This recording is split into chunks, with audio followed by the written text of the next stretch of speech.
Hi, my name is Paul Schmidt. I'd like to tell you about the events of November 1983, the month and year of my birth. November 1983 was an important year for our nation.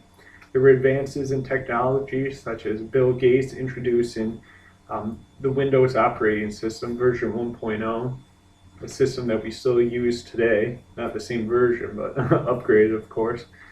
And there were moments of irony, such as James Hayden, a Broadway star, playing a heroin addict in the Broadway show American Buffalo.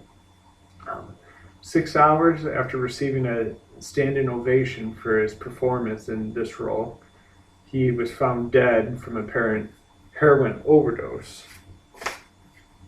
And there's our moments still honored to this day, such as Ronald Reagan adopting Martin Luther King Day. It's still held every third Monday in January. Most importantly, this was a year and month of tense foreign relations in a time when President Reagan was in opposition with communism. The Soviet and U.S. hostilities began to heat up. There was increased Soviet Union paranoia due to the United States shipping their first intermediate range nuclear missiles to Great Britain for use in Europe. This caused the Soviet Union to leave the intermediate nuclear forces negotiations in Geneva.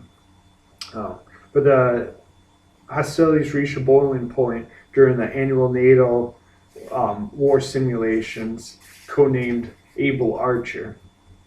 It was to simulate a threat of a nuclear strike on the United States. The Soviet Union believed this was a cover for a surprise attack on their country by the United States.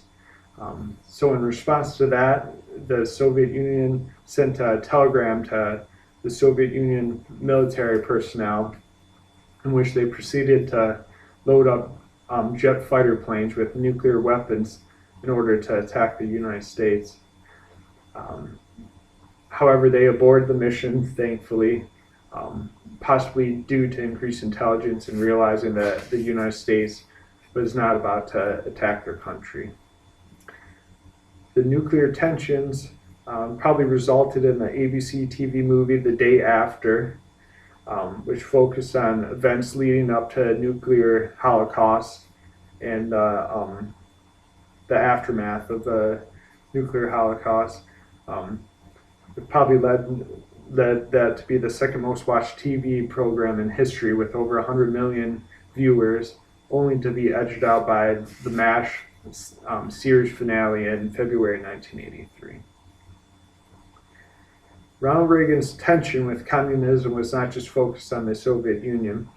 The country of Grenada became an area of concern for President Reagan.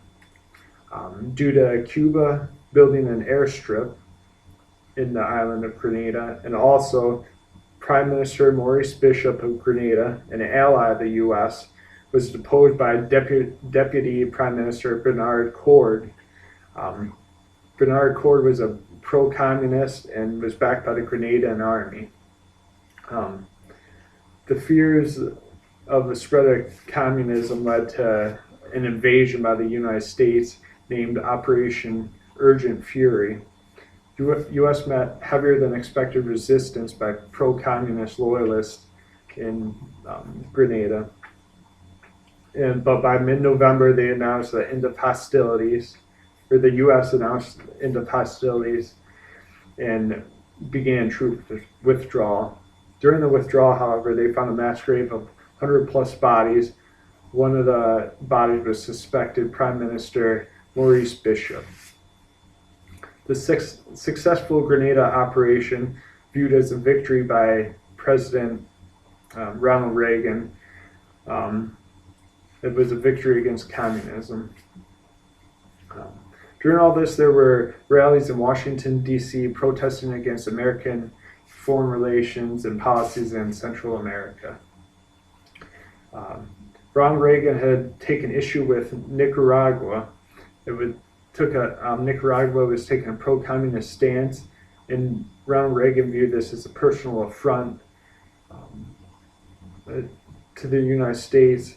The fact that a country that small could challenge a country so large and powerful as the United States. This in turn led to an undeclared war against Nicaragua, in which CIA supported Honduras counter-revolutionaries known as Contras to oppose the Nicaraguan pro-communist regime. This resulted in an unsettled Central America and gave rise to the Contadora group, consisting of Colombia, Mexico, Panama, and Venezuela. Their goal was to establish a peace in Central America and also to prevent U.S. military intervention that was seen in Grenada. The peace treaty was never formally adopted, but the United States never directly attacked Nicaragua during their undeclared war. Many other events could be talked about in the month and year of November 1983, such as Chrysler's first minivan, the T-115, or the Alfred H. Heineken being kidnapped in early November and being rescued by police 3 weeks later on November 30th. I feel that these facts lack substance, and I think we as a people should have a better understanding of the history of our nation. Because, famously quoted by Edmund Burke, those who don't know history are doomed to repeat it.